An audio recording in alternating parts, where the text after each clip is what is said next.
region, some breaking news out of Myanmar this morning. Reports are coming in that the president and other senior ruling party figures have been detained in an early morning raid.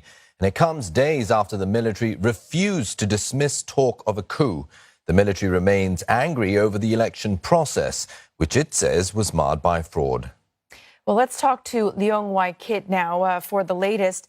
So, Wai Kit, we're hearing reports that Myanmar leader Aung San Suu Kyi and other senior figures have been detained this morning. What is the latest that you're hearing?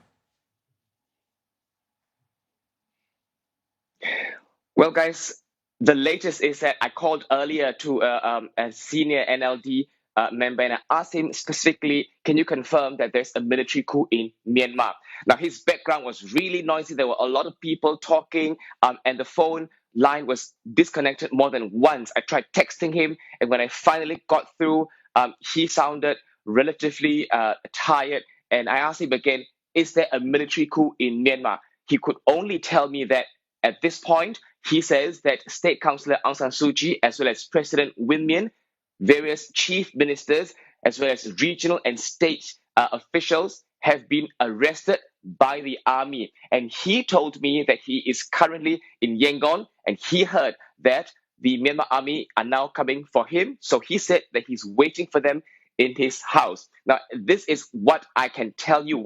I can also tell you is that Myanmar is 1.5 hours behind Singapore, so this operation could have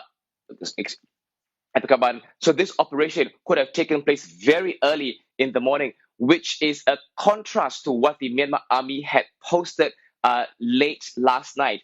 It issued a statement slamming foreign embassies who had recently come together to issue a statement telling Myanmar to exercise restraint and to stick to democratic norms. Now, in that statement that the Myanmar army issued, it said that it was the one who is sticking to democratic norms because it said that it is not opposed to the outcome of the election, but that it is pursuing the process of the electoral process, because the Myanmar army had time and again said that the voters list used by the Union Election Commission is inaccurate. There are some 38 million voters on that list.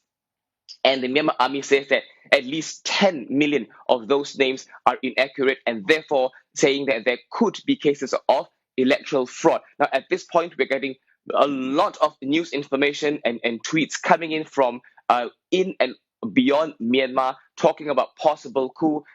What I can tell you is that the Myanmar NLD's senior official says that right now, State Councillor Aung San Suu Kyi, President Win Myint, chief ministers, as well as other officials in Naypyidaw have been detained by the army. Of course, we are keeping track of all these developments coming out of Myanmar. Today, February 1st, is supposed to be the day when the new parliament sits, including the lower house representatives who would have been gathered at the capital of Myanmar at 10 a.m. local time.